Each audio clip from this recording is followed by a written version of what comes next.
as you might have seen from the earlier lecture, that when we are talking about coherent structures, of course it can happen across different system. For example, it can be coherence could be in a state which can be some concentration level or state like activation. For example, when we are talking about brain, whether neurons are active or not, so those are states. It is not necessary that it is going to be going to be a flow involved, but most of the studies that we are going to focus in this course is going to involve flow. So that's why we decided that it is important that we give a brief introduction about what is the meaning of flow in general.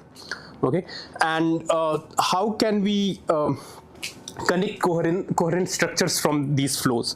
So what could be the origin? Can should coherent structure exist? Yes or not? And if they exist, what are the conditions for that? Okay, in a very simplistic way, we'll try to understand it. So first, just to motivate you guys, I tried to find good images, but I could not. But this is the best I have. So in the left, what we have, so flow is very hard to see, but what you can see that there are tracer particles, and these are nothing but I think polystyrene spheres of 25 micrometers, and then there is a laser light which is going through them, and through reflection you can actually see that these balls are moving around. And what you can do, if you look at frame by frame, you can actually look at where the position of these particles, and based on that you can track where the flow means what is going to be the flow velocity. And that's exactly what Mathieu is also talking about, Lagrangian tracking. Okay, so we will with each coming lecture we'll try to have a better and better understanding. So this is again describing one flow. On the right hand side, what I have taken, it is taken from this work of Carlin group, where what they have done a simulation of homogeneous isotropic turbulence. I'm not describing what equations they have solved, but this is again a representation of a flow. And what you are seeing at the at the boundary, it is, so of course in the bulk flow is happening, but for representation they are only showing what is happening at the boundary, and at the boundary they have plotted the velocity magnitude. So you can see that there are different kind of magnitudes which are there. Blue represents the small values and red represents the large value, and you can easily see. You can get yeah. Thanks.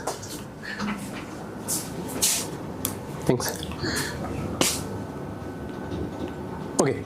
And you can easily see that there is a lot of variation in flow field, and this is a snapshot. Of course, if you look at its time evolution, there's going to be a dynamics, exactly like what Matthias was talking about, right? Now,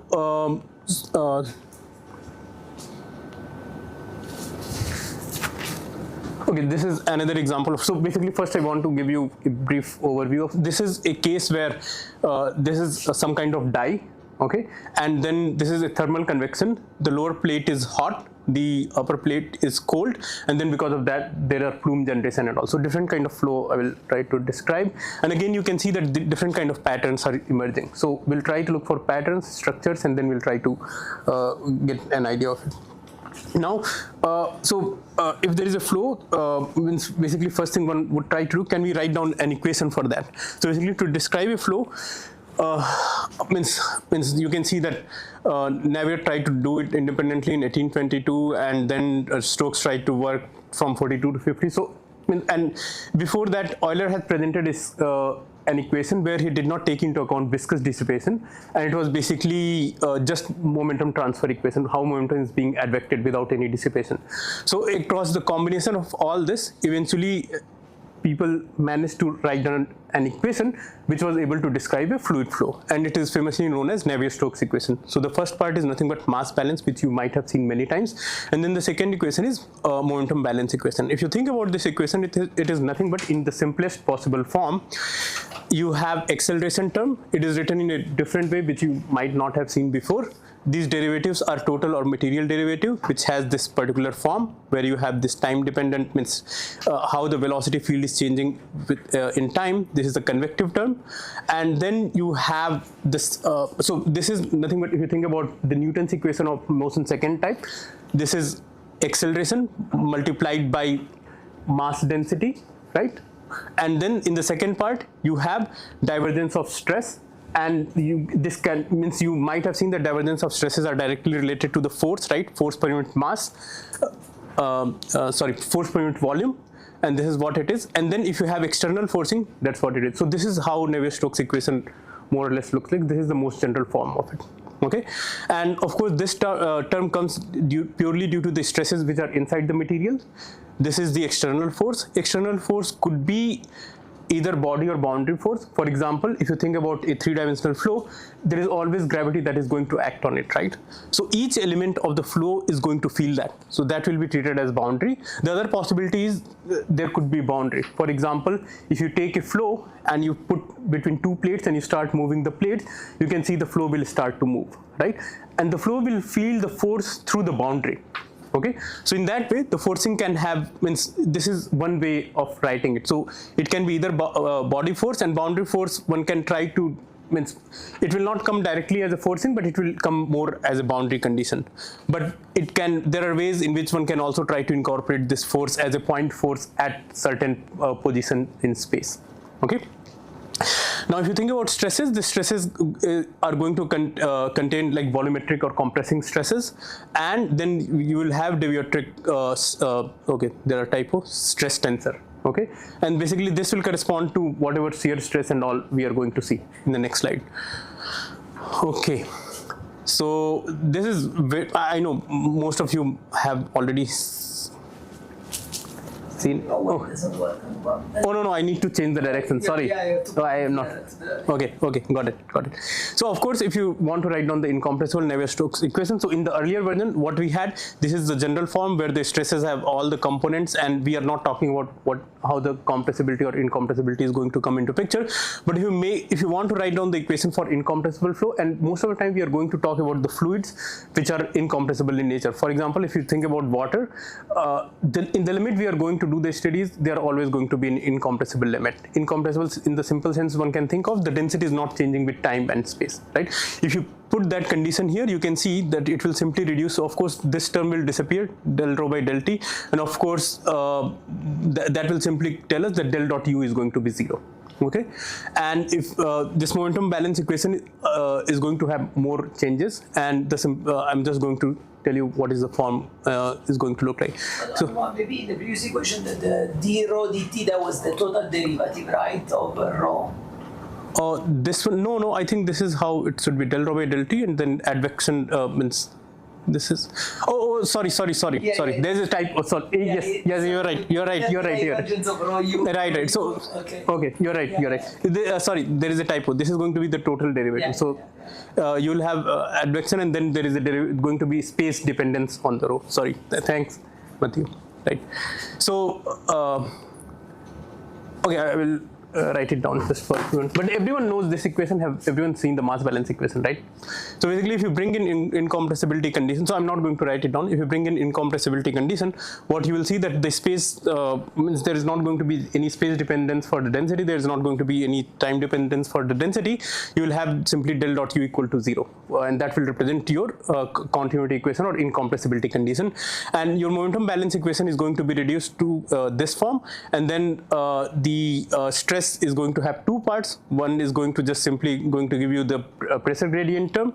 The second term is going to be connected directly to the shear stresses in the system, and that will be, come with a prefactor of viscosity. And then of course you are going to have a forcing term.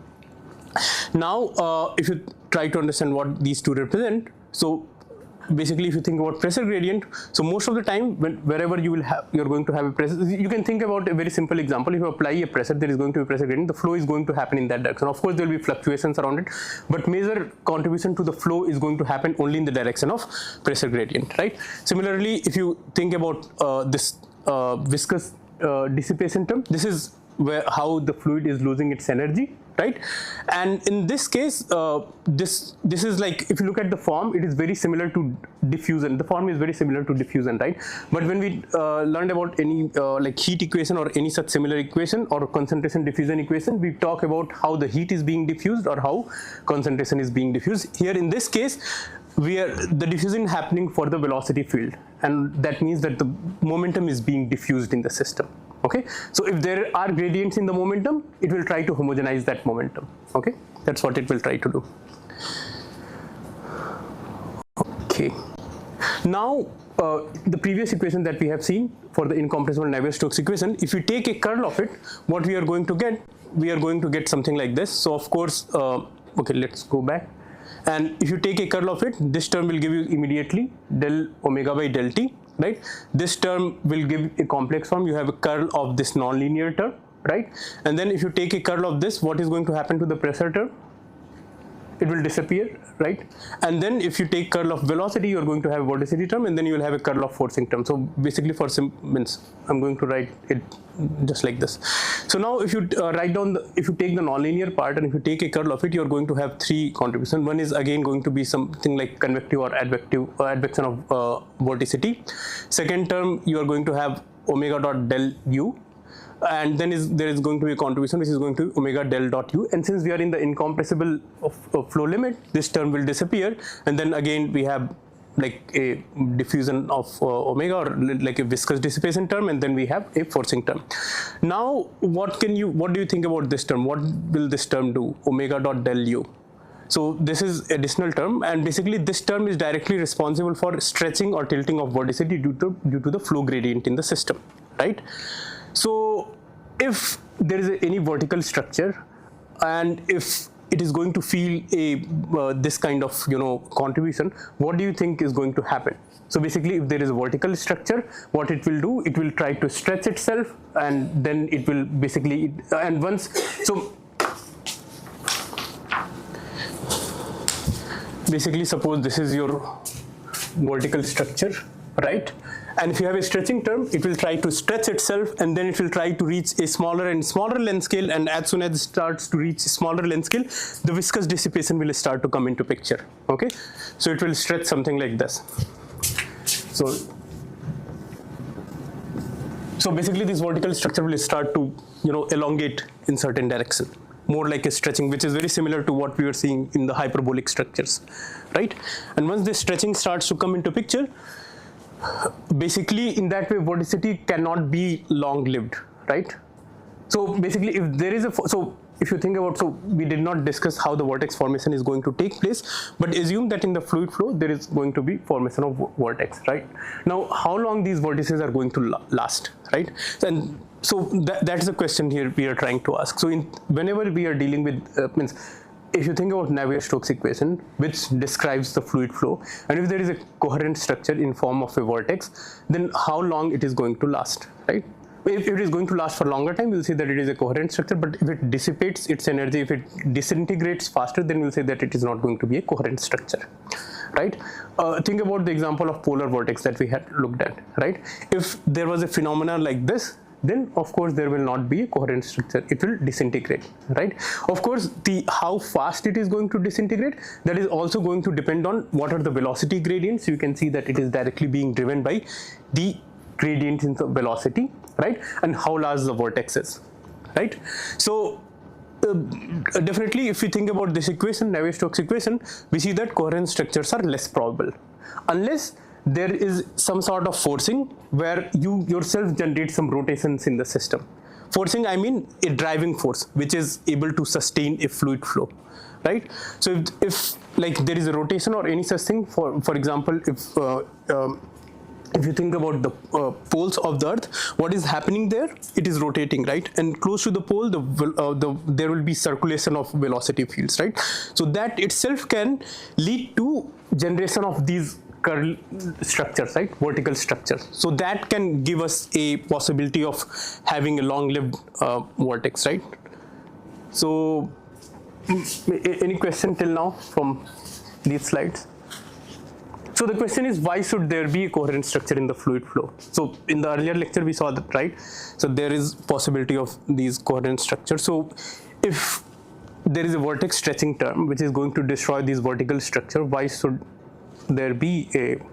So one possibility is, of course, there is a driving force which is rotating in nature, right? So that can generate vertical structure, but we saw that if you think about like these oceanic or sea environment where we are talking about search and rescue operation, or when we are looking at these morphoskeleton like embryo developments, right? So why should there be a long-lived structure? Okay, let's try to So these were the examples. Let me play this video. I really like this video, so I just wanted to show you. This video is visible to everyone, right? So in the left hand side, of course, Mattia had spent a lot of time, so I'm not going to describe, but we can see that this is the polar vortex, which he had already described. These are long lived, but this is nothing but you can see that this is a Gulf Stream, which is coming from Mexico to all the way to western coast of Western European coast, and we know that in the high altitude of Western European coast it is cold, and in Mexican Gulf it is like, you know, the temperature is pretty high. So you can see that there is a lot of temperature gradient, and these color bars are just showing that how hot or cold it is. So red corresponds to the hot region, the green corresponds to the cold region. So you can see that as you're moving from Mexican Gulf to the Western European coast, the temperature is going down. But the interesting thing that I want you to focus on is, like, you can see that there are these formation of these structures, right? And you can see that this is happening over, you can already see that it is a rotation of Earth. So you can guess the time scale, right? So these are pretty long-lived structures. So why should they live for such a long time?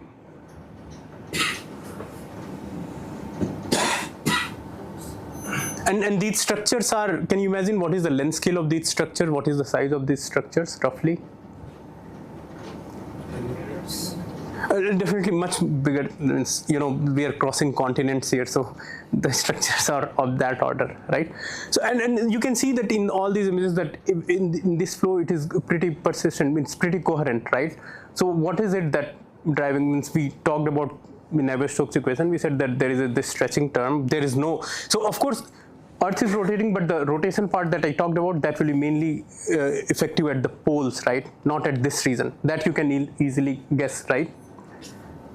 Oh, by the way, is the question clear what I'm asking? Yes. So the question is that why should there be these coherent structures, right? When we have already seen that if there is a vortex stretching term, it is going to disintegrate the vortices, I mean, right? And then here, when means in this context, this particular lecture context, when I'm talking about coherent structure, I'm talking about these vertical structures, whether they are long-lived or not. Okay, that's how we are going to look at it. Okay, so now what we'll do, we'll try to look at another aspect of it.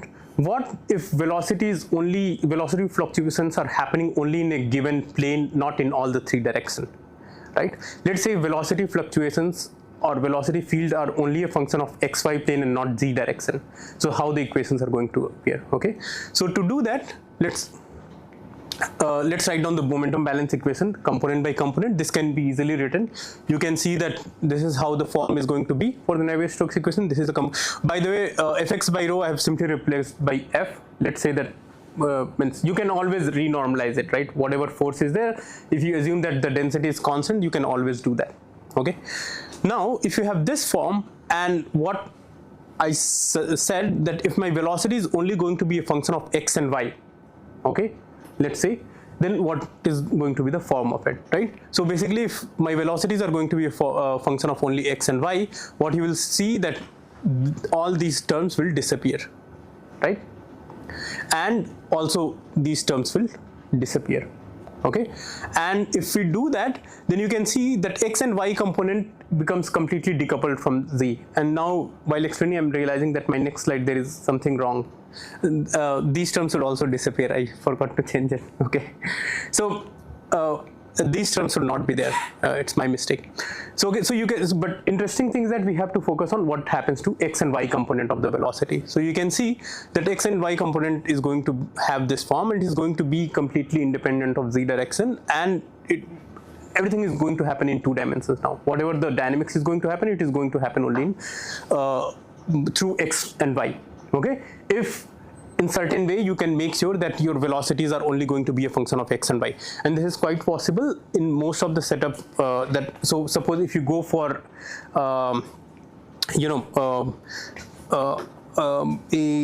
bacterial turbulence. Bacterial turbulence is an extreme example, but if suppose flow is happening at the interfaces, right? There, let's say there is oil and water interface, then the flow will be happening only in 2 dimensions, right? In those cases, at the interfaces, whatever dynamics is happening, that is going to be only function of x and y. Now, one can also think of a case which is happening in, which happens quite often in marine environment, that there is a difference in the density, right? Once you go in z direction. So do you think there should be a difference in density for the marine environment? You all agree to that, right? So when there is going to be a difference in density, due to this density, there is going to be a segregation, and what will happen? The velocity fields are only going to, so basically plane by plane, they are going to decouple from each other. And in that limit, your velocity field will be not strictly, but in certain limit, it will be only a function of x and y components. Okay? And if that is the case, then even for the oceanic currents that we were talking about, we can write down the equations. We can focus only on the two-dimensional Navier-Stokes equation, only two-dimensional part of it. We can only focus on what is going to happen in. We can only focus on this equation. Okay. So the contribution from the z component is not going to be very important. And as soon as you go for that limit, what you are going to now you take the curl of your Navier-Stokes equation and you take into account 2D condition. What will happen to the vortex? So of course this term will not be there, but what happens to the vortex stretching term? It becomes 0. And why? I know few of you can see it easily, but what about others? Because those who are seeing it for the first time, what happens to the vortex stretching term here? So this is the vortex stretching term that we have seen in the earlier slide, right? Okay. Now if you go to 2 dimensions where we say that u is only function of x and y, and by the way, omega is vorticity, which is curl of velocity, right? So if u is only function of x and y, then what can you say about vorticity if it is curl of velocity?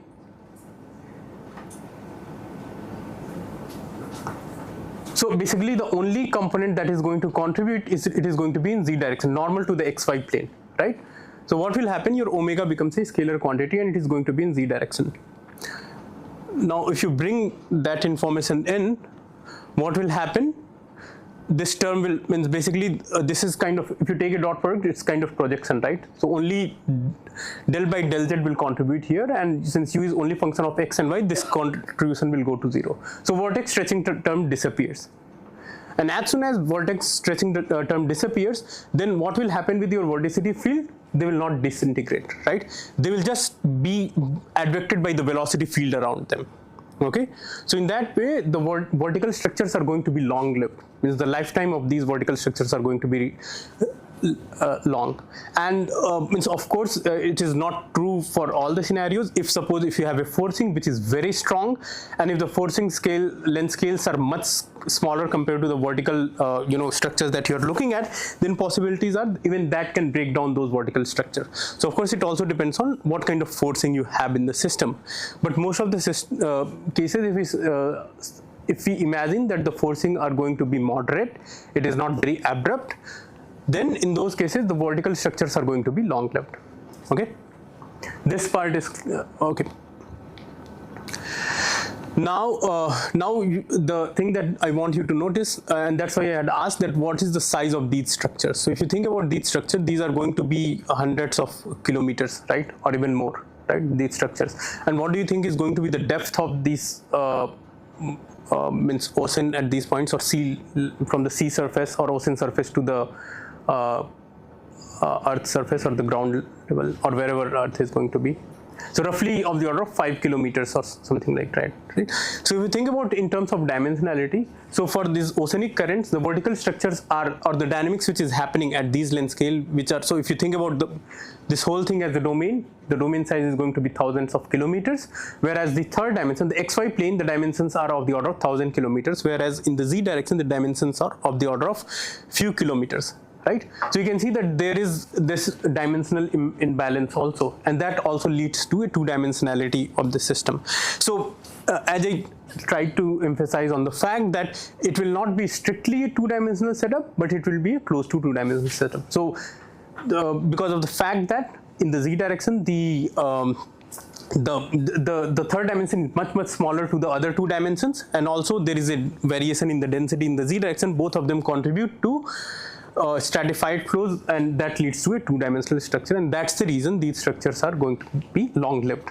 If it was a three-dimensional setup, then there will be disintegration of these structures, and that will means it will reduce the lifetime of these vertical structures. Okay, Now, also I want to define certain things. For example, vorticity is nothing but curl of velocity, and if you go to a two-dimensional flow, what one can do, one can write down this equation that we have seen earlier in the velocity and pressure gradient formulation. This can be written down in this simpler form, okay? And so basically the continuity equation we have, if we define a stream function of this form, where Laplacian of stream function psi is equal to negative of vorticity, one can define velocity field like this.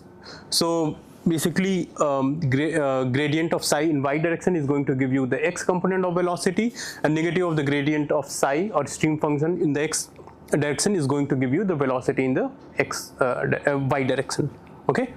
So also this specifically for the two dimensions, this formulation becomes very handy because vorticity is going to be a one-dimensional quantity, okay? It's a scalar quantity, whereas if you think about velocity, it's a two-dimensional quantity, so you will have to solve two fields, whereas if you think about vorticity, you have to only solve one field.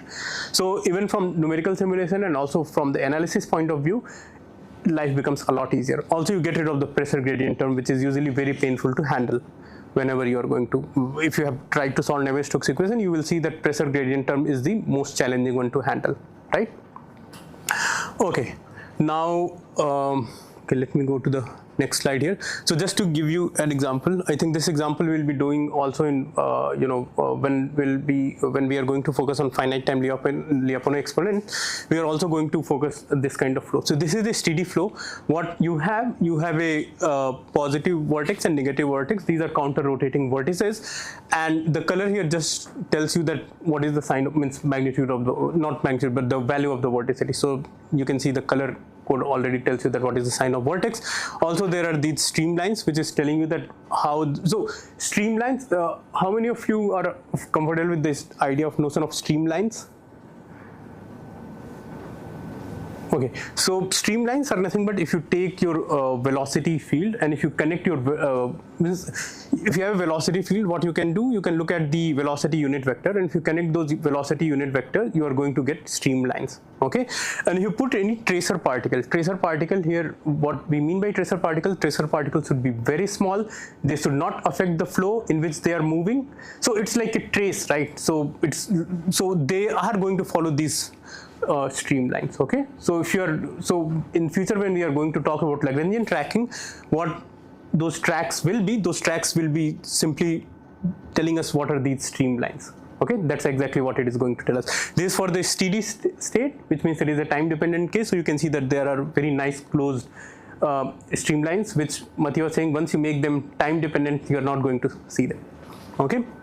Now these are just two videos just to show you that if you have like tracers, how they're going to be. You can see that how these structures are going to be, okay? Here you can see that you start from these very nice structure, how this, these vertical structure and strain dominated regions are going to deform these structures, okay? And you can see that it is not, even though I say that this is a steady flow, but you can see there is a lot of dynamics happening, right? If you put in tracer particles, okay? Now let me go to the next slide. So here, as I said, if you think about a two-dimensional flow, so now throughout the talk, I'm going to focus on only two-dimensional structure. Here, these are snapshots of simulated two-dimensional Navier-Stokes equation. This is the same equation that we have seen earlier. If you simulate them on a computer, this is what you're going to get, okay? And this is nothing but vorticity field. Negative and positive basically tells you the sign of the vortex, right? And this work was done by Buffetta and this is a review article, and if you really want to learn more about two-dimensional turbulence, you should try to go through this review article. It is an old one. There is I think they have all written another review article in 24-25. So if you take this case here, so if you remember, I was talking about forcing length scale, right? So to sustain any flow, you have to inject energy. Otherwise, because of viscous dissipation, the flow is going to lose its energy. So basically, what will happen if you do not apply any external drive or external force to the system will lose all its energy, and basically it becomes a quiescent flow, right? So to maintain that, you have to apply an external drive, external force, and based on the length scale of the system, accordingly you're going to get a vortex size in the system. If the length scale of the forcing is small, on an average the vortex size is going to be of the order of those forcing length scales. So here the length scale is almost of the order of 1/8 or 1/10 of the system. This is being done at 2 pi by 2 pi box size, and everything is scaled in that unit. Okay, so these structures, you can see that these are relatively large structures, right, compared to whatever the flow field you are looking at. You will notice that these structures, they will be coherent, they will stay there for quite some time, even though they will be moving around in space, but they will be staying there for quite some time. Okay, and these structures are going to be long lived, and basically the reason why they disintegrate is purely due to the viscous dissipation nature. Okay, and means I should have shown you a video, but maybe I'll show it to you tomorrow, where you put a Lagrangian particle and you put them in the vertical structure, or somehow if it gets trapped in the vertical structure, they're going to stay there for a really long time. Okay, so I'll be showing that video. So what I'm trying to say, that once the vertical structure form, they stay there for quite some time. The only way they can disintegrate is through viscous dissipation. So now on the right hand side, this is an experimental image. What they have done, they have like this pressure driven flow, and what they do, they have this comb, and the length scale of the comb is, I think all the details are written here. Okay, so I think the comb length means comb is nothing but small pillars through which you apply a flow. Can you imagine the flow that I'm trying to describe? So basically there could be different rod kind of structure, and when you apply a flow will not be laminar anymore. It will start to lose its laminar nature, and it starts to become chaotic.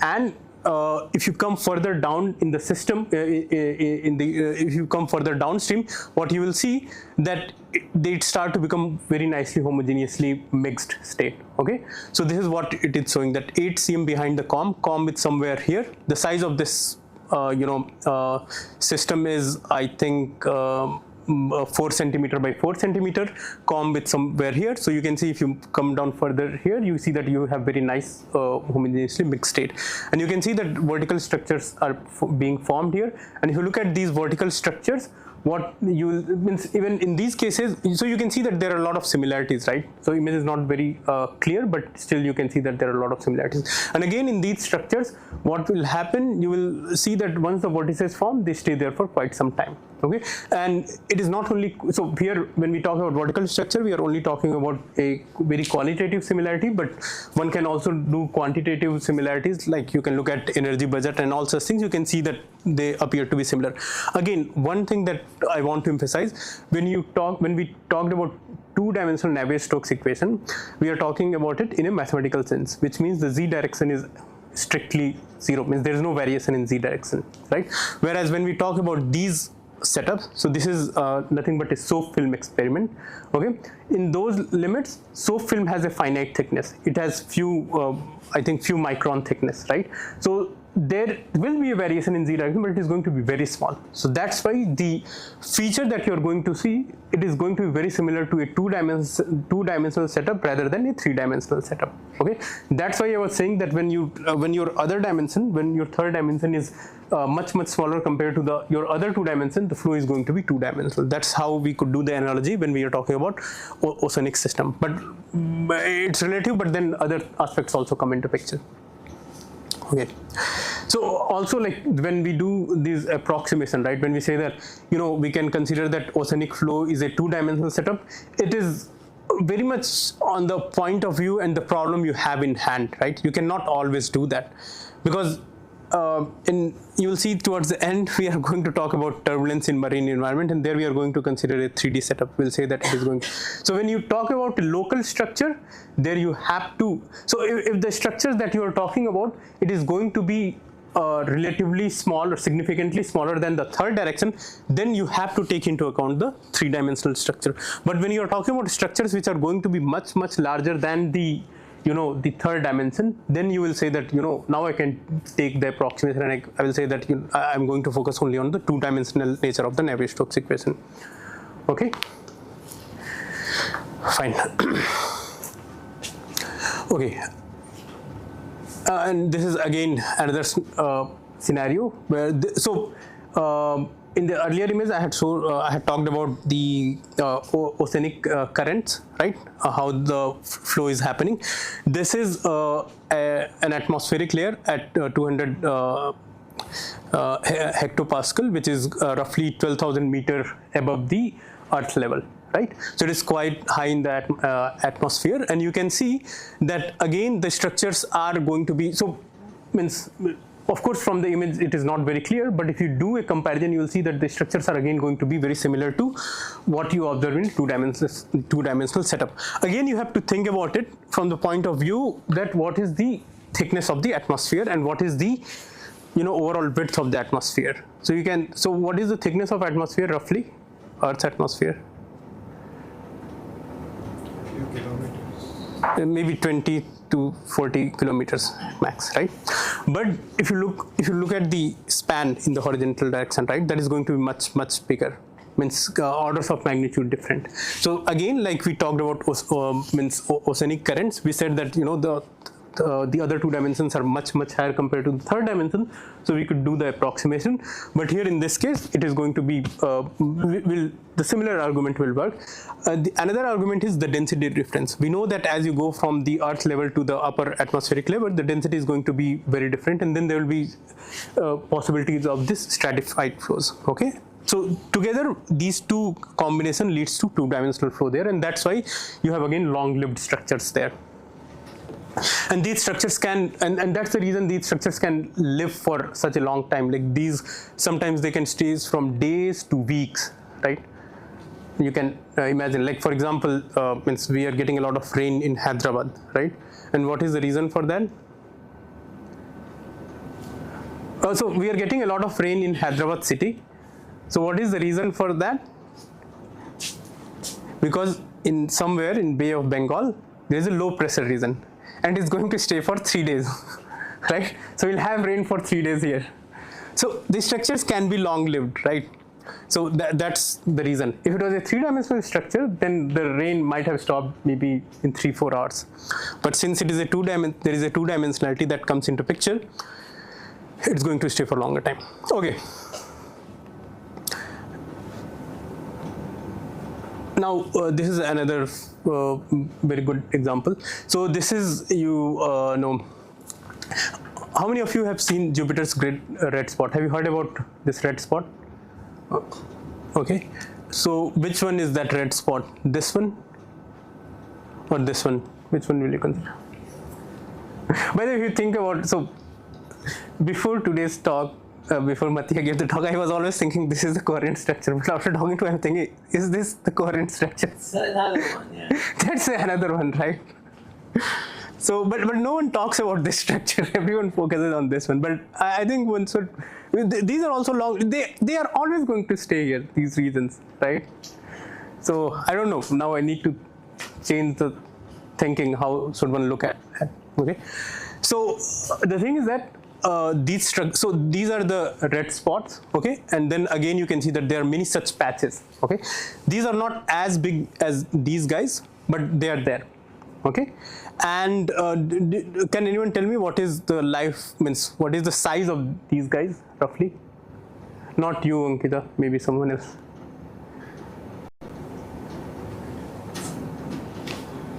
Yes. Sorry? Okay, sorry, I didn't realize that I have already.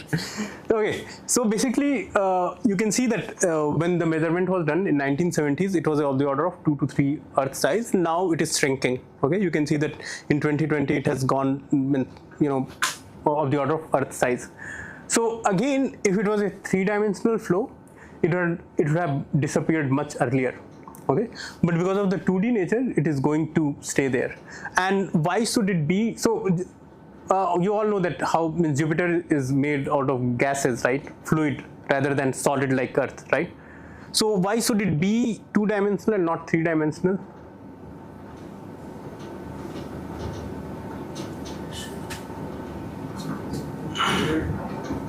Sorry?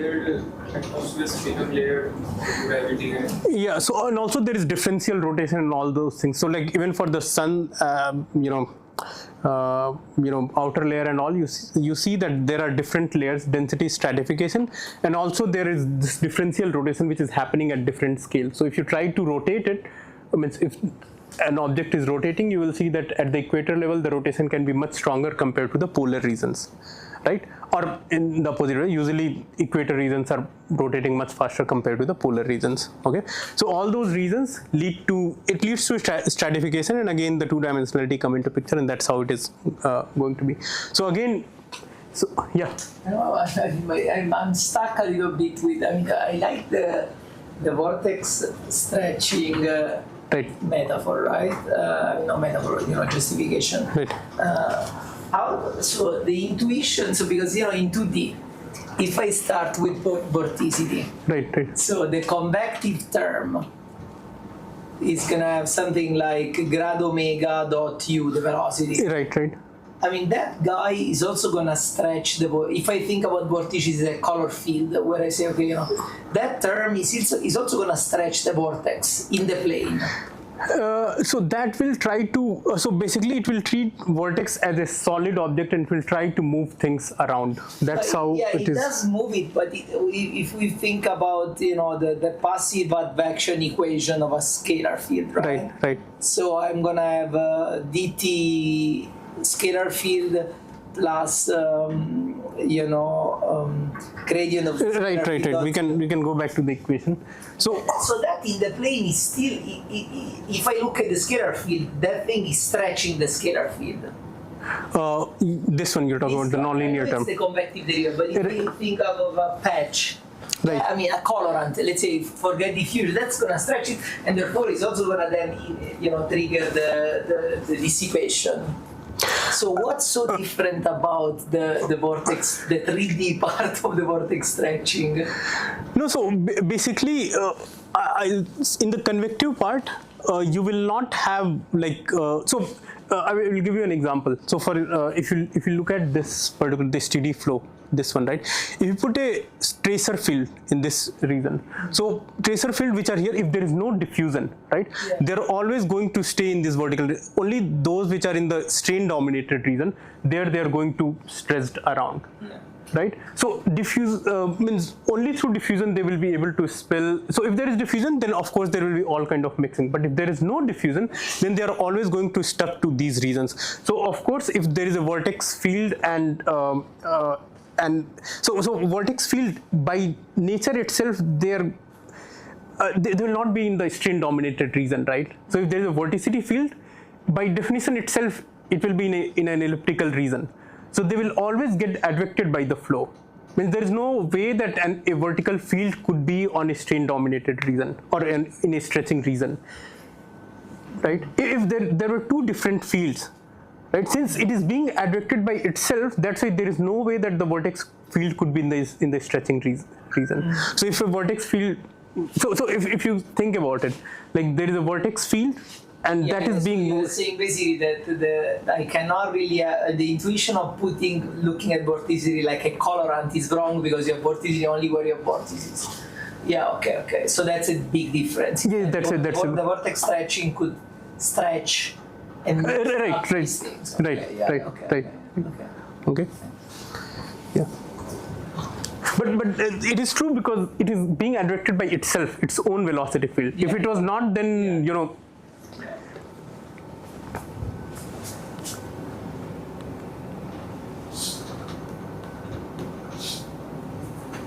Okay, this we have done. Okay, so these are just to motivate you that there are in nature at different length scales. So we have mainly considered the large length scales, but throughout the lecture we are going to focus even at much smaller length scale, which Mathieu will cover, and we'll see that these kind of structures will appear, and most of the time. We'll see that of course in three-dimensional cases also we are going to look at I think one of the examples, I think you will cover Mathieu, three-dimensional aspect also, or maybe not. But the details are there. The web page that has been shared with you, it has an option to look at three-dimensional flow, and you can try to look at coherent structures. But most of the study we are going to focus on 2D, and 2D has this peculiarity that if it is like incompressible Navier-Stokes equation, that is always going to give you long-lived vortices. Okay, that is one point to remember. Now, till now we have mainly focused on Newtonian flow. Let's say that what other kind of flows means. I'm just going to talk about three class of flows, but then there are a lot of possibilities. Okay, so first I'll focus on non-Newtonian flow today, and then active polar flow and active pneumatic flow I will try to cover in tomorrow. Okay, so you all know what is Newtonian flow. We have looked at, means basically stress and strain rate has a linear relationship that is proposed by Newtonian. That's why it is a Newtonian flow. But then there is a possibility that the relationship between the stress and strain rate will not be linear, and it can have a complex form, and that gives rise to non-Newtonian nature. There is also possibility that the relationship might be linear, but then there could be some additional contribution to it, and that leads again to non-Newtonian flow. And even the examples of let me stop there. So these are examples of non-Newtonian liquids. For example, you can think of lava, or you can look at molten or space. This is a very good example, tomato ketchup. What do you means? You can see that it is not like water, right? It is very different. Or water is a bad example. It is not like honey. If you think about tomato ketchup and if you think about honey, do you think they appear to be similar, or?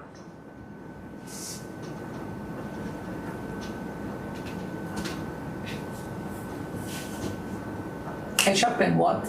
Honey. Water is not a good example.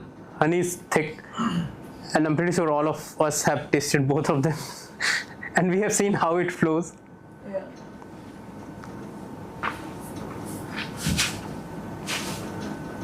Ketchup and honey, they appear similar. The flow, if you try to put them in your plate when you are eating with.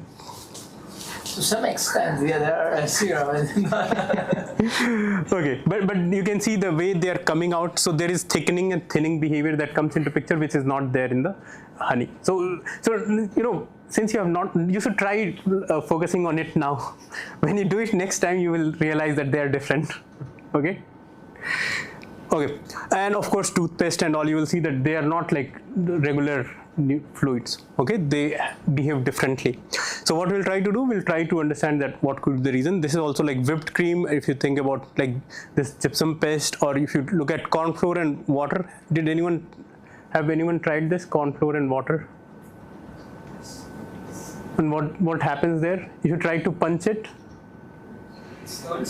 it hurts. It behaves like solid, right?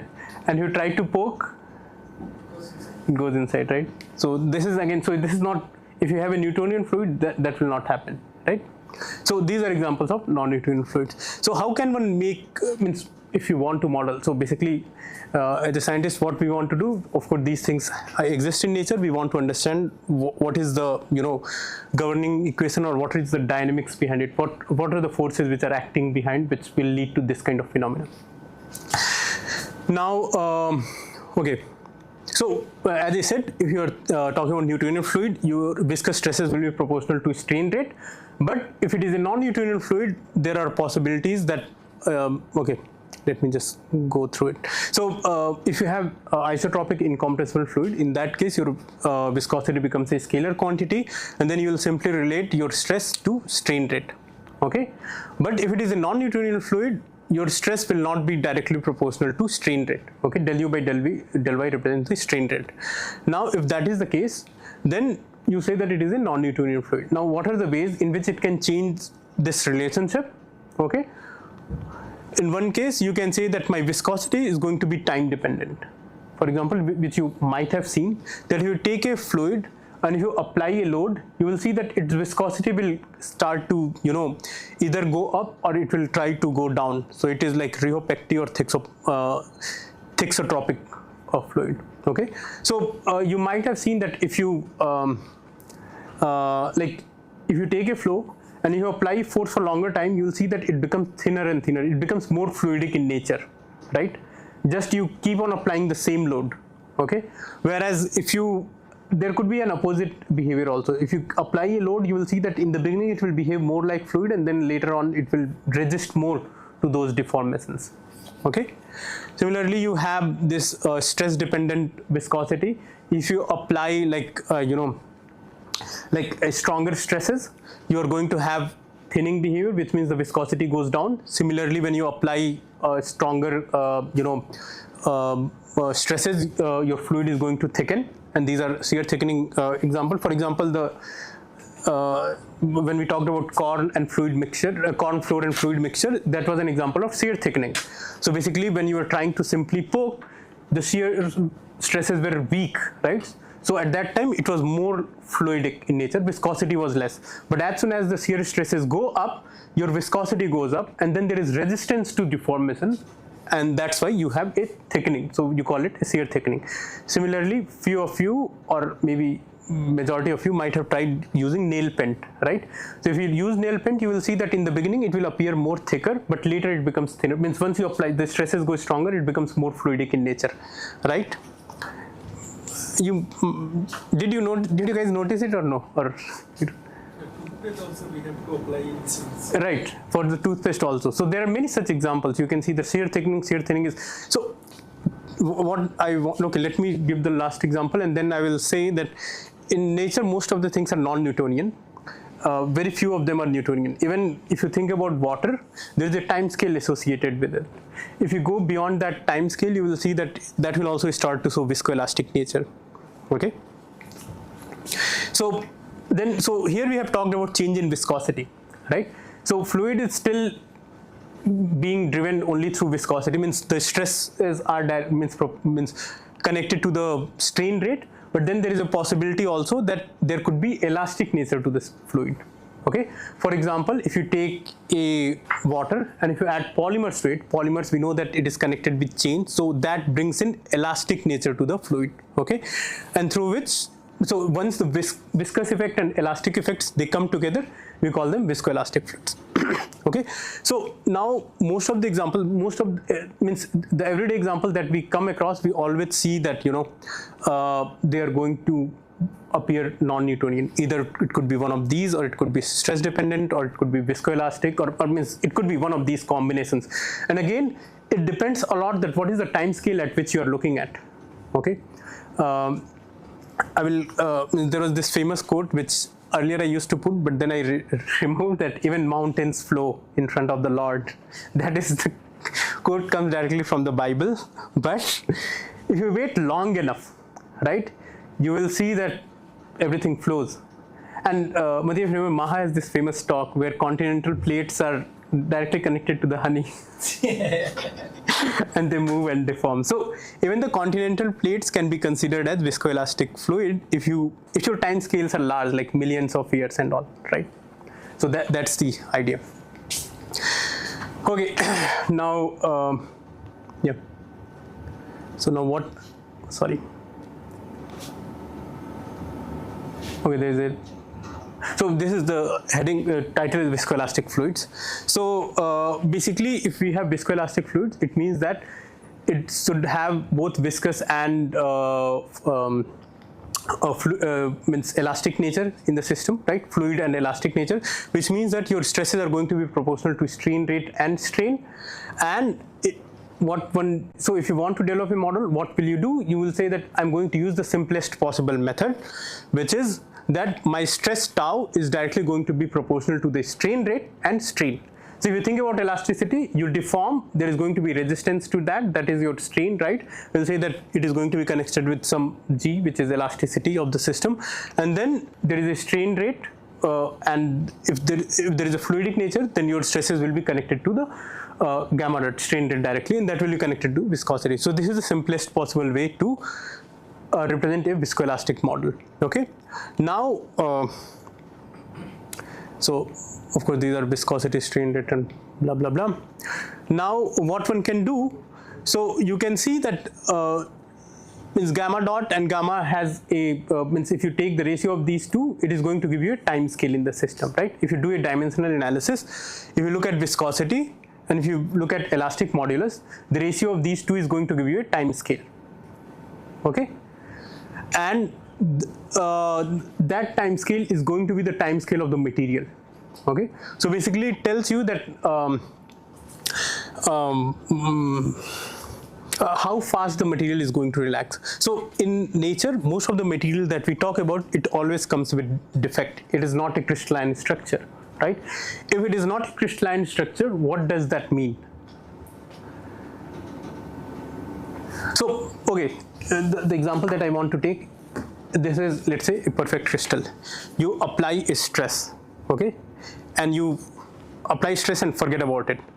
What do you think is going to happen if it is a perfect crystal? If you remove the stress at the end, what will happen? So you apply the stress, you leave it there for time tau, and then you remove the stress. What is going to happen if it is a perfect crystal? It will always come back to its original shape, and it will behave like an elastic thing, right? But if it is a crystal with defects, a lot of defects, okay, what will happen if you apply a load and you wait for long enough time? Not like you remove the load immediately. You apply the load and then you wait for really long time and then you remove the load. What do you think is going to happen? So as soon as you apply the load, the system will be under stress throughout the time. What system will try to do, which any one of us will try to do, will try to relax the stress in the system by doing some rearrangements, right? If it is a perfect crystal, the molecular integrity is too high, so it will not allow, unless you break the bonds, but I'm talking about like reasonably small loads, okay? If you don't break the bonds, it is always going to come back to its original structure. But if there are defects, then there is a possibility of rearrangements, right? And that will lead to a permanent deformation, right? Which means that, so basically that's what viscoelasticity means, right? So basically you apply a load.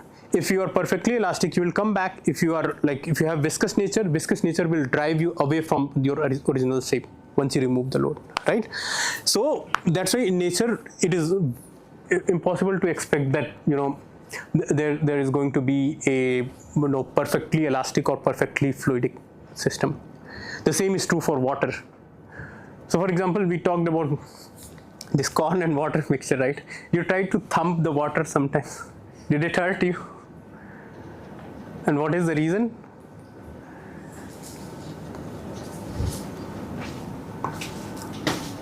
Okay, think about it. Okay, think about the time scale when it happens and what could be the reason. Okay. Okay. So basically, so one can, based on this time scale, one can define a dimensionless quantity. One can say that the material time scale divided by the observation time scale is going to give me a quantity which we define as Deborah number. And when Deborah number is large, it is going to behave, the system is going to behave more like solid. Whereas when Deborah number is small, the system is going to behave more fluid-like. Okay. Now, what one can do, so we have looked at Navier-Stokes equation, right? And if you want to bring in, take into account viscoelastic nature of the system, what you will do, you will have an additional contribution. So what we are going to do, the equation that I'm going to write, so here I have said that my stress is proportional to strain rate and strain, but one can write it in a different form. You can say, okay, there is another typo, this would be tau dot. So your stress and stress rate should be proportional to strain rate, and if you write it in that form is known as Maxwellian form. Okay, there is a typo. Once I will share the slides, I will update this typo. There should be a tau dot. So this is one form of writing. Your stress is proportional to strain rate and strain.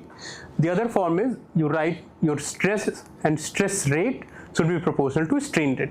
Okay, and if you do that, then you will have Maxwell kind of viscoelastic model. Okay, and in this spirit, you can write your Navier-Stokes equation. So basically, in your Navier-Stokes equation, this is what you have. This is your if you recall, you had this acceleration term, and then you had this del dot stress term. We said that you can take it apart like the pressure isotropic pressure term, and then you will have del dot tau term. Now this tau term has the shear related stresses, right? So what you can say that now this will also take into account the elastic nature of the system, and then you will have, now this will break down into two parts. You are going to have a viscous stress, and then you are going to have a stress that comes due to elastic nature of the system. I will be describing what is this C. C is nothing but strain in the system. Okay. Fine. So basically, tau p Anupam is basically mu over g. Yes, in this case, mu over g. Okay. Yes. I mean, it is a time scale, it is an empirical time scale, and you extract it from. So for each actual setup, you do these rheological experiments, and then you try to extract when. So even this mu and g is going to depend a lot that how fast you are doing the deformation. Yeah. Okay, so it is not so straightforward. So even the time scales, this tau p time scale is going to, it is little tricky. At what scale you are doing means deformation, that is going to dictate. So, but usually what people say that, maybe I will describe it later. And there is a way to measure it. Okay, right. But that's what means in general. That's how we write it. Mu over g is going to give us a time scale. Okay. Right. Now we have talked about viscoelastic fluid. Let's look at shear thinning fluid. So shear thinning fluid, as I said, shear thinning or shear thickening. I'm specifically going to focus on shear thinning fluid because when the stresses are large in those limits, you are going to get a. Okay, fine. Doesn't matter. Yep. So basically, when stresses are large, in those limits, your viscosity should go down, right? That's how we define shear thinning fluid. Now, there are two ways in which one can, means there are many ways, but one of the simplest way is that power law fluid, where you say that when there is zero stress, my viscosity is my base viscosity eta 0, and when there is infinite stress, then my viscosity is going to be eta infinite. Okay, for the shear thinning fluid. And similarly, you can define shear thickening fluid, which is, so basically based on the value of n, you can have either shear thickening, shear thinning, or a Newtonian fluid.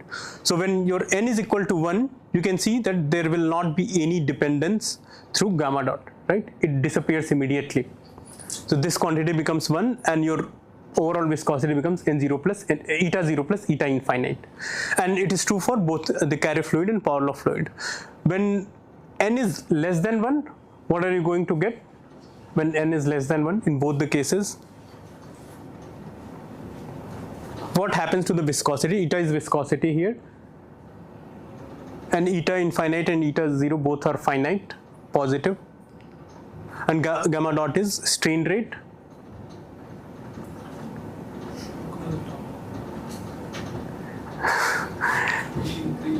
It will increase when n is less than 1.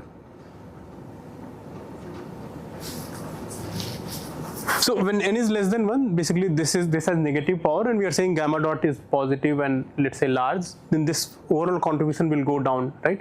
So it means that your viscosity will go down compared to your zero strain rate case. Okay, so once you have finite strain rate, and if your n is less than 1, it means that your viscosity will go down. It means that it mimics a thinning fluid.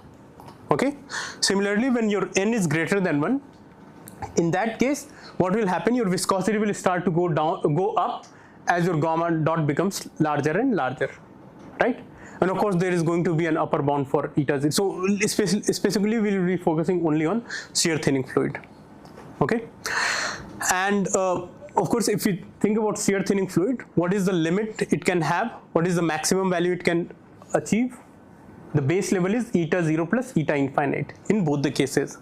And what is the maximum limit minimum limit it can achieve? If it is a thinning fluid, there is no way that your eta should vanish, right? It needs to maintain a minimum value. So that's the reason you give an upper and lower bound.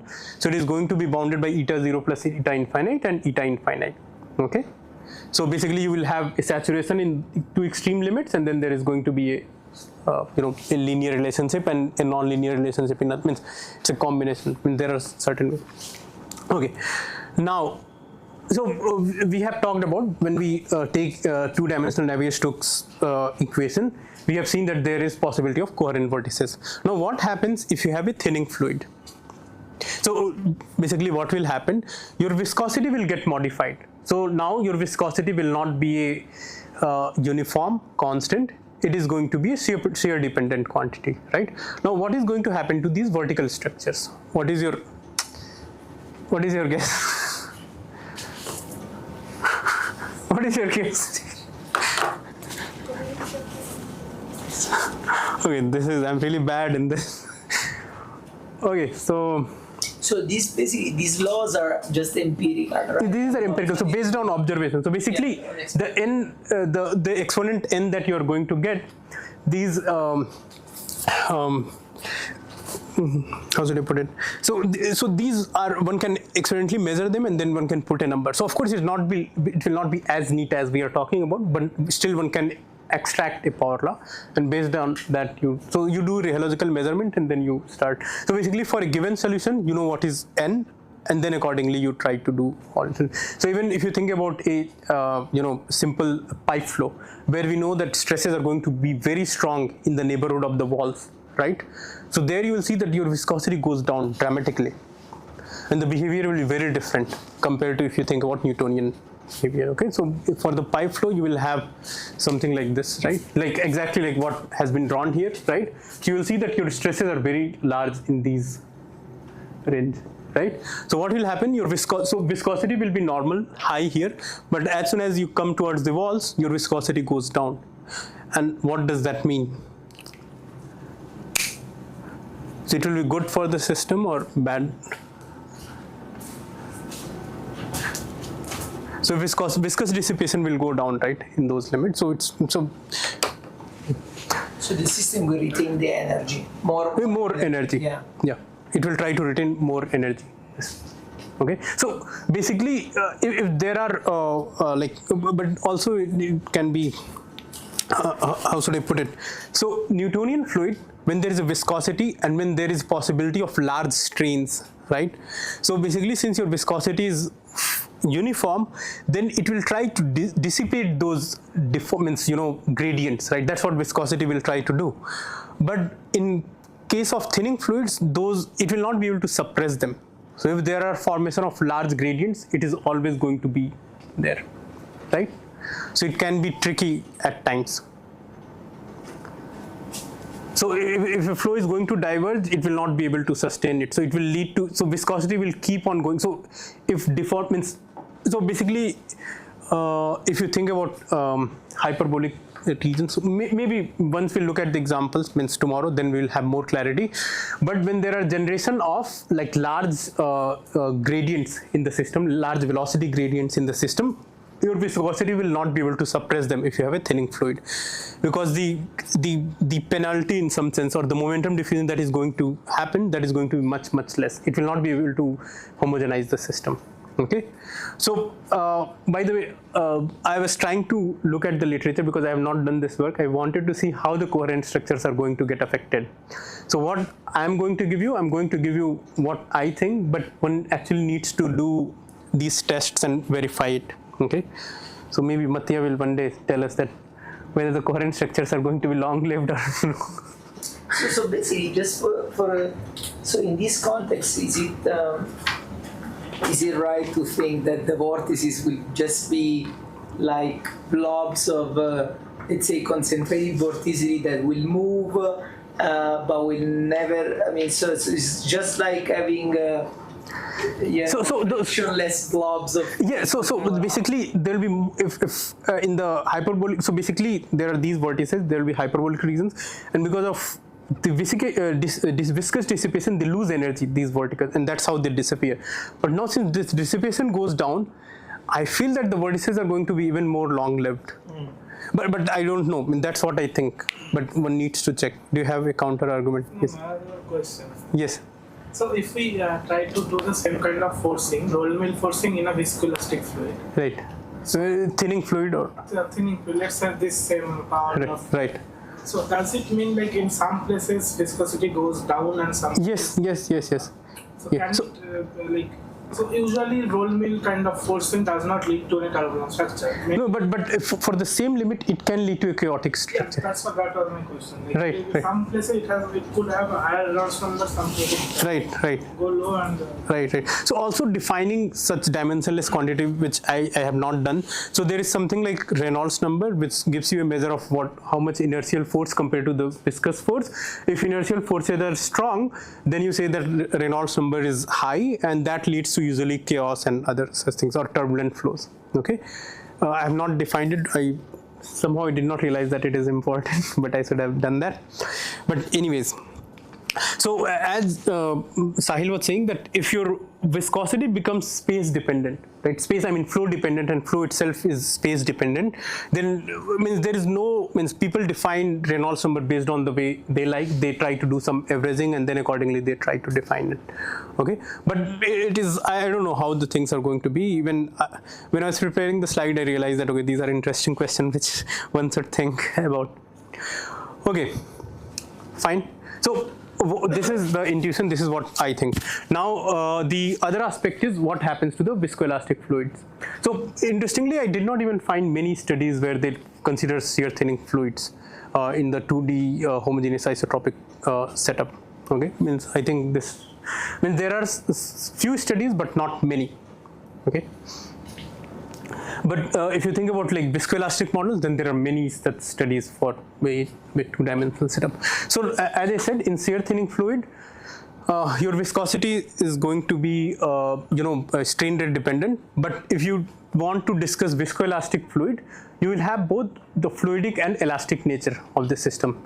You need to take into account both the things. Okay, so the simplest way which one can do, one can consider that these polymers, you remember I talked about the polymers, right? So these polymers are nothing but these are chains made out of n molecules, and these molecules are so basically they are like elastic in nature. They can stretch, they can relax. If you stretch them, you need to spend some energy, and if they're relaxing, they're going to release some energy to the system, right? So what one can do, one can consider them as elastic dumbbell, and this is how you represent. You say that, what I will say, that I will look at one end of the chain and other end of the chain, and based on that I'm going to represent the system. Okay, and if this is stretching more, it means that it is taking energy from the flow, and if it is in relaxed state, it means it is not taking energy from the flow. Okay, so to stretch these polymers, it is going to cost you some energy, right? So what one can do, so this is nothing but end-to-end vector. So basically what one can do, let me write it. So let's say this is your frame of reference, this is the dumbbell, this is one R1, R2, then this vector R is nothing but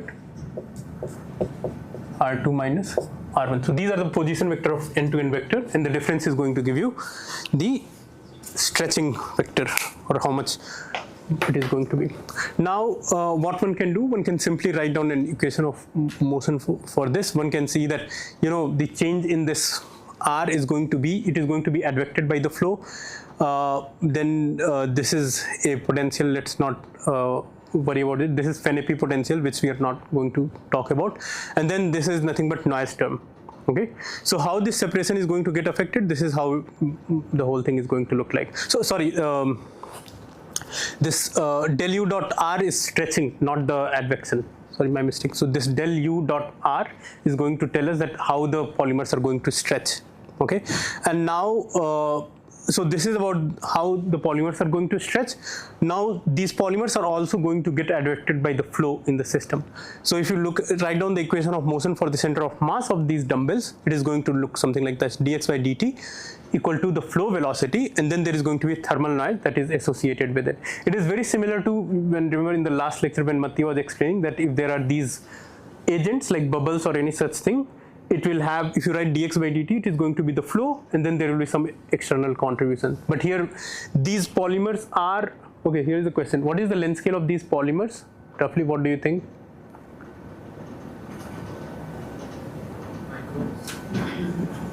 Means microns in Eastern means it will be more towards sub-micron scale.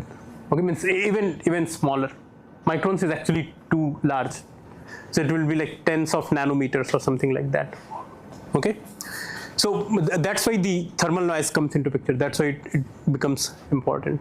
Okay, so that's why since they are small, they will be treated as tracers. That's why there will not be any other contribution. Whereas if you think about bubbles, which are of the order of, let's say, micron size, or maybe 1 or maybe 0.5 micron, then you cannot do the same approximation.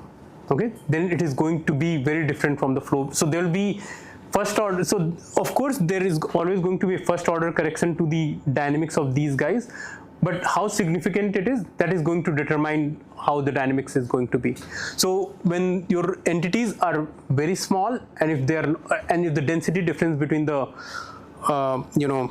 fluid in which they are moving and the polymers are not much, then you can say that this is how they are going to get advected. But if density difference is large, and also if these entities are large enough, or of the order of micron size, then this starts to break down. So there will be first order corrections that may be significant, not always. Okay, but in this limit, the first order corrections will not be important, and only thermal noise will come into picture. Okay, now as this F of R I was talking about, this could be like a Hookean spring or a Fene spring. Let's not worry about that.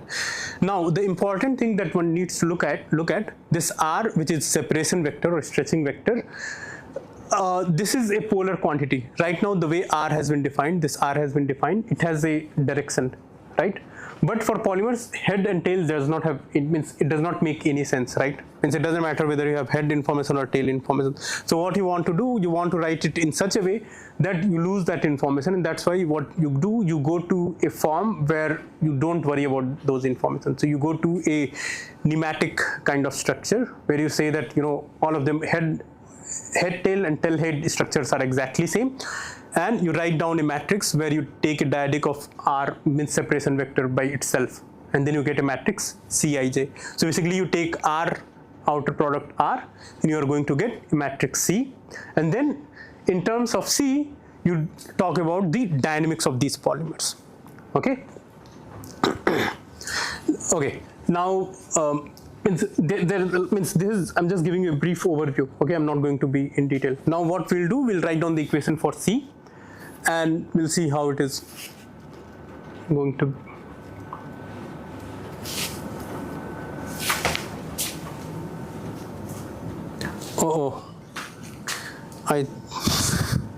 Okay, fine. Okay, so in the thinning fluid, what you had to do, you only had to play with viscosity. But when you deal with viscoelastic fluids, you have to take into account how polymer dynamics is, and then you will write down an equation for the conformation tensor. Conformation tensor is nothing but outer product of these separation vectors, and these separation vectors are it has nematic order. So if you take trace of C, basically what you will get how much they are stressed, and off diagonal terms are just going to tell you the orientation of this type of these polymers. Okay, this can be done. I'm not going to tell you in detail. Now this conformation tensor is going to be advected by the flow. Okay, and then there is going to be contribution from the stretching part. So you remember when we talked about separation vector R, that had a stretching term, right? Because of the flow, it is going to be stretched. Okay, so the same contribution will be here. Of course, it is going to get advected, and then you are going to have a relaxation term. So if polymers are being stretched, they need to come back to their original state. So suppose if you get rid of all these things, and if you have del C by del T equal to C minus I by tau P, you will see that it is nothing but a relaxation process. So your C is always trying to approach identity matrix. Identity matrix is the relaxed state with a time scale tau P. Okay, so this is relaxation, this is stretching, and this is the advection term. Now this equation you have already seen when we talked about the viscoelastic model. This is nothing but our standard Navier-Stokes equation, and then you have an additional term that is going to come directly from, if you take a divergence. So basically the C, the stretching. So okay, so let's see what C represents. So R is representing the separation vector or stretching. If R is large, it means the polymer has been stretched. Okay, and your C is nothing but, right? That's what your C matrix is. Now, okay, what I was going to. Yeah, so if you look at the diagonal, so this is going to be something like R11, R12, 21, R22. So this is going to give you identity, means if you sum them up, it is going to give you the squared of the separation, right? So trace of C is directly related to stretching squared. Okay, and then off diagonal terms is just going to tell you how the orientation is going to be. Okay, and then there is this relaxation, this. Now C, you can see that C is directly related to, in the tensorial notation, it is going to tell you how much strain is there in the system. Your relaxed state is I is the identity matrix, and how far you are from that state is going to tell you that how strained these polymers are, right? And if it is an elastic system, so in some sense, C can be directly related to strain of these polymers, right? And if this is strain, then we know we are talking about an elastic system. This should be directly connected to stress with some coefficient, right? And if you take a divergence of stress like we did earlier, you will get your force in the system, right?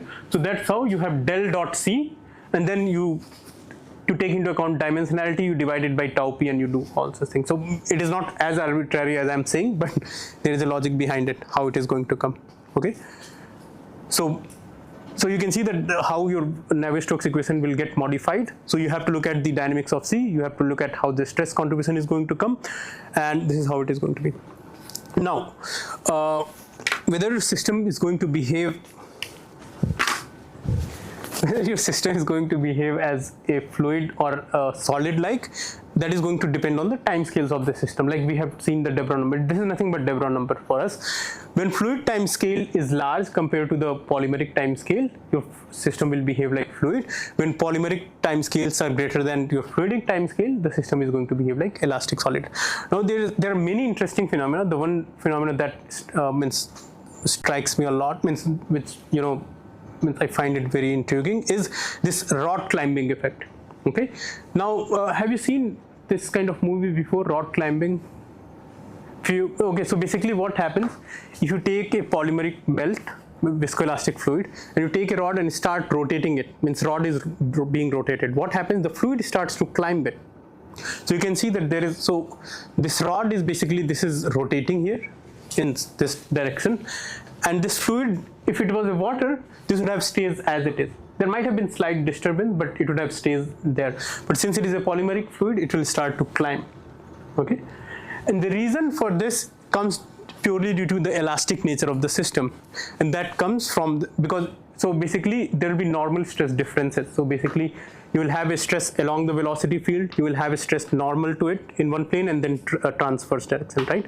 Now when these normal stress difference, so for the fluid case, this normal stress, the difference between these normal stresses will be zero. But once you bring in elastic contribution, you will see that the stress along the streamline and normal direction is going to be finite. Okay, and once that becomes finite, what does that mean? If there are streamlines and there is a normal stress which is not going to be balanced out, you will see that so the normal component of the stress, it will be finite. It means the streamlines are going to feel some pressure. Okay, so once the streamlines feels a pressure, it may try to push the streamlines in or push the streamlines out. So if the streamlines if it is positive, it will try to push the streamlines in, and if streamlines are coming in, what will happen? It will start going towards the rod, and since there is mass conservation, there is not enough space, the streamlines will start to climb along the rod. Okay, so because these normal stresses are finite and they are applying a pressure on the streamline, that's why it starts to climb. Okay, it is directly associated with the first, so one can define like first normal stress difference, second normal stress difference, transfer, and all those things can be done. But it is basically the streamlines are constantly feeling the pressure. If you remember when we did this double jet flow, we see that streamlines are stable, but if it is a viscoelastic flow, they will feel a pressure and then they will start to modify themselves. Okay, fine. And there is an intuition for this. Basically, in the vortices there will be a relative, so if you think about, if there is a polymer, I will take another 5 minutes and then we'll stop. If there is a rotation happening, so different layers of the vortex move with different velocity, right? If it is a pure rotation, okay? And suppose your polymer is somewhere like this. So what will happen? One will move faster compared to the other, and basically there will be a stretching. Right? When the stretching happens, it will try to push these two streamlines together, right?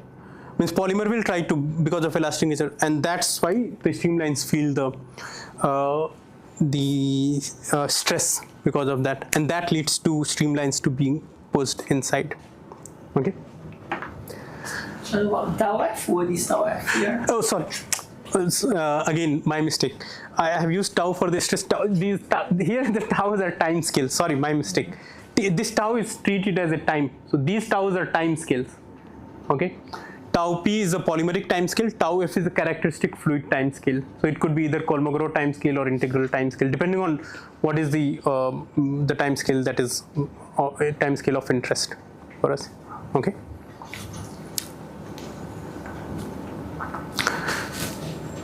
Okay, so I think I will stop here. Okay. Okay, let me just take. So these are. So of course, there are many experiments and simulations. So this is a simulation done by Kelle group. They have done many such experiments on on soap film. These soap films are laden with these polymers, which means they are viscoelastic in nature. Now, on the left hand side, it is a Newtonian case. On the right hand side, you have a polymeric or viscoelastic soap film, and you will see that the structures are very different in both the cases. Okay, here the structure sizes are becoming smaller. It has been shown many a times that once you bring in elastic nature to the system, your vertical structures are going to be smaller. Okay, and it is directly related to the energy budget in the system and all. And these are simulation results. So again, you can see here the vertical structures are becoming smaller, right? So length scale is going down, but what happens with the time scale? What can we say about whether? So of course, in these two cases, and these two cases also, we can see that the vertical structures are becoming smaller. But can we say anything about what happens to the time scale? How long-lived these structures are going to be, or these? So can we comment about it? So that's a question. Okay, because there is another time scale that is coming into picture, and that is coming through the polymeric time scale. Okay. So these are the questions which at least I do not have an answer. So one can try to address, okay? Or maybe people have already tried to address, but at least I did not find any clean way to, them to be addressed, okay? Okay, so what I will do, I will stop here. Let me see if I have something more to share. Okay, this will stop. Yeah, so then we'll cover active polar fluid and active pneumatic fluid, because I think active pneumatic fluid you will be needing for the cytoskeleton. Are you going to cover or? I don't think. I mean, it would be good to cover, but I'm not going to go into the modeling of this. No, I will just describe what the system is. So I will just give a brief description. I will talk about how these structures, the vertical structures, are going to get modified, and then I will jump to Lagrangian tracking. Okay. So so after lunch at 2:30 there will be a tutorial session, and tutorial session is going to take place on the second floor, 218. So there is a computer lab, so we all will gather there and then we'll do it there. So please bring your laptop. Okay, if few of you do not have laptop, let your tutors know. So Sahil, Chinmay, Kirti, Anupriya, there, and then few of them are here. So you ask them, they will provide you access to the desktop. Okay, there are I think 8 desktops that can be used. Okay, and the softwares you need are Python and MATLAB. Okay. Okay, and the lead tutor for this session will be Arvind and Kirti. Kirti and Arvind will be handling this session. Okay, so they'll be your contact person for this. Okay, thank you. So. Thank you. So another announcement is, all the participants, they can go to mess, you can have lunch, and then we'll gather again here. Okay. So so how many of you are from outside IIT Hyderabad? Right now, roughly the numbers: 1, 2, 3, 4, 5. Oh, 5 people. Okay. So have you figured out? Oh, you arrived just now. Okay. You have not even seen your room. Okay.